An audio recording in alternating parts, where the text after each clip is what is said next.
Ahojte priatelia, všetko dobré v novom roku vám prajem. Ja viem, že už je síce týždeň po novom roku, ale ja som vám ešte nepoprial všetko dobré. Tak takto s oneskorením vám prajem ešte raz všetko dobré v novom roku, aby sa vám splnili všetky ciele v roku 2019 a aby tento rok bol lepší ako predchádzajúci rok. A inak, ako ste trávili Silvester? My sme prišli deň pred Silvestrom z Hongkongu naspäť do Šanghaja a bola to taká papučková atmosféra. A inak, ak ste nevideli vlog o Hongkongu, tak si ho určite pozrite.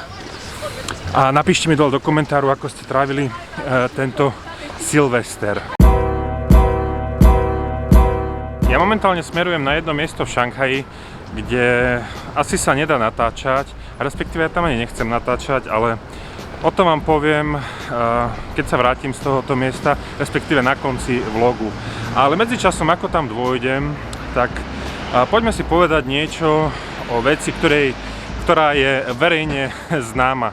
Že v Číne sú zakázané, respektíve zablokované západné internetové stránky ako Facebook, YouTube, Google, WhatsApp, Viber a mnoho ďalších. A preto u mnohých ľudí panuje predstava, že Ježišmária, oni sú tu hermeticky uzavretí, majú tí Číňania vôbec nejaký internet a čo používajú, aké internetové stránky.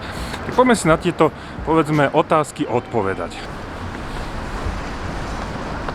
No, toto sa dá uvieť na jednoduchom príklade.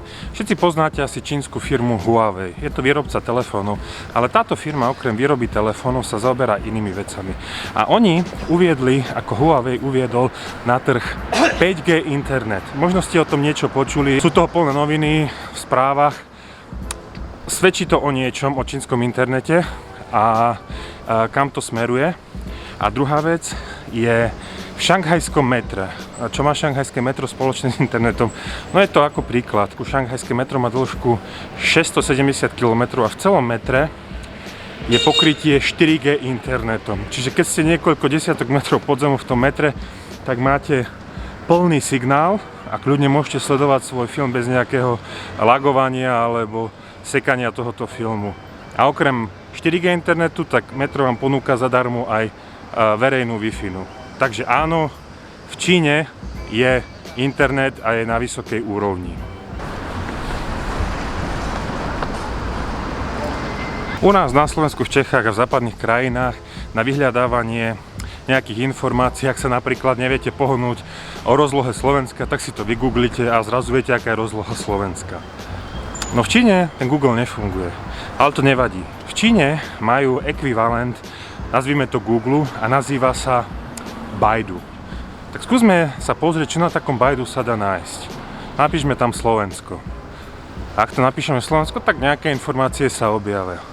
Tak ak to skúsime zadať v čínštine, slovo FAK, tak už vám nájde viacej vecí. A napríklad jednou z takýchto vecí je aj prezentačné video o Slovensku. Tak keď si ho pustíme, to video je známe na Slovensku určite a populárne. A čo si myslíte? Je toto dobrá prezentácia Slovenska na čínskom internete? Určite napíšte mi to dole do komentárov, čo si o tom myslíte. V dnešnej dobe má každý Facebook. Ak to nemá Facebook, tak ako by ani neexistoval. Ja si myslím, že to je realita dnešnej doby. No a niečo podobné platí aj pre Čínu, ale nie pre Facebook. V Číne majú, povedzme si, taký ekvivalent čínskeho Facebooku a nazýva sa WeChat. Áno, môžete tam si písať správy s priateľmi, môžete zverejňovať svoje momentky, fotky, statusy, respektíve komentovať, lajkovať a tak ďalej. Ale WeChat má o mnoho viacej funkcií a preto si povedzme niečo o nich. V mojom vlogu o najväčšom Starbuckse na svete som povedal. Ja v Číne už vôbec nenosím peňaženku, ja využívam iba aplikácie na platenie a je to pravda.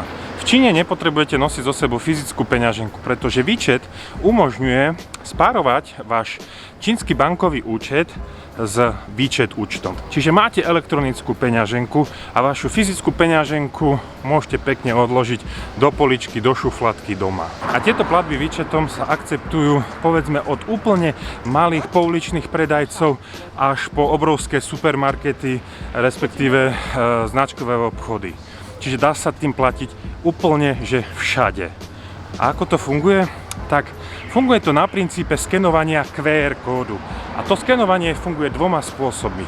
Jeden príklad je skenovanie QR kódu na jednoduchom automate so sladkosťami, s vodou a žuvačkami napríklad. A povedzme si, v Číne každý automat funguje už skoro iba na skenovanie QR kódu a platbu WeChat Payom alebo Alipayom. Čiže vyberme si nejakú vodu, povedzme číslo 23, zadáme si 23, tu nám vám nabehol QR kód a teraz ja mám zapnutý svoj WeChat, ako môžete vidieť, dám scan. Počkajte, oskenujem svoj QR kód. Môžete vidieť, čo sa momentálne deje na mojom telefóne. Kliknem zaplatiť. OK, zaplatiť. A zaplatené. A vodička nám vypadla. A druhou možnosťou je platenie, že vám ten predajca oskenuje váš QR kód, ktorý sa objaví na vašom telefóne a ten QR kód sa mení v určitých časových intervaloch, aby nedošlo k nejakej krádeži. A WeChat má aj mnoho iných funkcií. Viete si zaplatiť účet za telefón, účet za elektriku, za plyn. No jasne, to si môžete na Slovensku a poviete si, ok, však ale na to mám trvalý prevod, alebo si povedal, o čom to kecaš, Jaro. Áno, uznávam. Ale cez WeChat si viete napríklad kúpiť aj lístky na vlak, viete si kúpiť lístky do kina a objednať si aj jedlo napríklad. Dokáže to Facebook? Nemyslím si. U nás na Slovensku, v Čechách, celkovo vo svete sa na sledovanie videí, respektíve filmov používa YouTube, Vimeo, Netflix a všeličo možné iné. Momentálne ma toho viacej nenapadá. No toto všetko je v Číne zablokované. A teda čo sa používa v Číne? Tak v Číne, povedzme si taký ekvivalent YouTube, kde sú rôzne recenzie, vlogy a videá, aj filmy, tak najpopulárnejšia webová stránka je iQIYI. To je najpopulárnejšie v Číne a tam nájdete videá a filmy. A filmy sú v pôvodnom jazyku a s titulkami. Čiže nemusíte sa báť a tam si vyberiete napríklad anglické titulky a kľudne sledujete film, aj čínsky kľudne. A druhá taká populárna je YouQ. Ja využívam obidve. Na sledovanie filmov si musíte zaplatiť mesačný alebo ročný členský poplatok, ale nie sú to až také veľké peniaze, čiže je to úplne v pohode. Ďalšou perličkou je aplikácia na sťahovanie hudby. Nazýva sa QQ Music. No možno tá perlička nie je tá aplikácia, ale čo tam nájdete? Tak nájdete tam interpretov z celého sveta a aj slovenských a českých interpretov. A ak si tam zadáte názov Tublatanka, tak vám tam nájde aj Tublatanku. A ja verím, že tam niekde vonku, tu v tej Číne, je nejaký Číňan, ktorý počúva Tublatanku a spieva si pesničku Loď, ktorá sa plaví do neznáma s tým známym refrénom. A snad ste si nemysleli, že vám budem spievať. Takže, aj napriek tomu, že v Číne sú zakázané západné internetové stránky, Čína si vytvorila, nazveme to, vlastný svet internetu a sú nezávislí. A povedzme si naopak, mnoho západných gigantov, ako napríklad Facebook, sa snažia dostať na čínsky internetový trh, pretože si predstavte mať potenciálnych 1,4 miliardy nových zákazníkov. To sú peniaze, money, love, cash predsa, ale nedarí sa im to.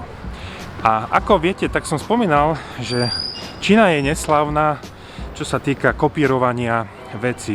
Určite, ak ste nevideli, tak si pozrite môj vlog o fejkovom trhu, respektíve trhu napodobenín. Ale poďme späť k veci. Čo sa týka toho kopírovania, tak Čína je momentálne trendsetter, alebo udáva smer, čo sa týka nových aplikácií a ako to tu funguje s tými aplikáciami a celkové e-commerce alebo online nakupovanie, pretože Čína ukazuje, ako by to mohlo fungovať vo zvyšku sveta a mnoho západných vývojárov sa práve zameriava na čínske aplikácie a sledujú, ako fungujú.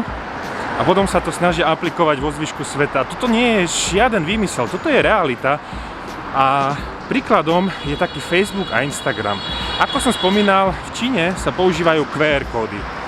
Nie je náhodou, že aj Facebook a Instagram aplikoval možnosť oskenovania vášho nejakého kódu, že si vytvoríte vlastný kód, ako tu na môj napríklad Instagram, kód, ktorý oskenujete a hodí vás na môj Instagram profil. Takže treba pochopiť, že Čína je silná v IT sektore a celkovo ten internet v Číne je brutálne rozvinutý a takáto pikoška je, že skoro všetci, respektíve veľmi málo Číňanov využíva počítače doma na internet. Všetci využívajú telefóny. Ja neviem, koľko to je v percentách, ale všetká tá internetová infraštruktúra a tie aplikácie sú stávané pre telefóny. Čiže všetko si môžete stiahnuť do telefónu a ten svoj internetový, ako sa to spôjde správne, povedzme si, celý svoj život máte v telefóne. Svoje bankové účty, svoj sociálny život, no proste všetko.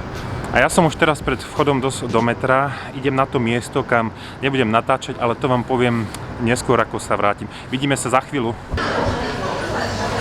No, ja už som vybavil, čo som potreboval a momentálne sedím v reštaurácii, pretože mi dýcha hlavu. Ale poďme späť, kde som bol. Ja som šiel na colnicu, pretože bavíme sa tu, že Čína má cenzúru a blokovanie veci, ale pošta funguje normálne. Teda ak si pošlete niečo zo Slovenska poštou, tak vám to dôjde do Číny. Pochopiteľne je potreba mať adresu v angličtine a v čínskom jazyku, teda v čínskych znakoch a dôjde vám tá pošta. Zo Slovenska si nechávame posielať sladkosti slovenské, nejaké drobnosti, povedzme si iba drobnosti, tak to príde normálne. Ale ako náhle zabalíte do balíka nejaké oblečenie, tak to sa zostane stáť na colnici a musíte prísť, preukázať sa pasom, vypísať papier, čo v tom balíku je a ak je tá hodnota nejaká vyššia, tak musíte zaplatiť clo. A prednedávnom sa nám stalo, že nám zastavili prvý balík, pretože tam bolo aj nejaké oblečenie pre nášho syna a zaplatil som nejaké smiešné clo, si povedzme. A tentokrát nám prišiel ďalší balík a takisto bol zadržaný na colnici, pretože tam boli takisto veci, ale tentokrát som neplatil žiadne clo. A ja som to nechcel ani natáčať, pretože v tých areáloch sa nesmie natáčať colnice a takisto ani po ceste tam som nechcel natáčať, pretože metrostanica, respektíve colnica je blízko metrostanice Hongqiao Airport Terminal 1, čiže pri letisku a dôjsť k tej colnici idete popri, doslova skoro popri plote letiska a ako vždycky v každej krajine, tak letisko je strategické miesto a nechcel som dráždiť nejakého hada bosou nohou, že ja, cudzinec, tam sa prechádzam a natáčam kameru. Takže prišiel nám balík, čo bolo v ňom, to je verejné tajomstvo, môžete si to pozrieť na mojom Instagrame. Takže priatelia, ja sa s vami lúčim, ďakujem veľmi pekne za zhliadnutie, určite zdieľajte tieto videá, aby si viacej ľudí mohlo pozrieť a vidíme sa na budúce. Čaute.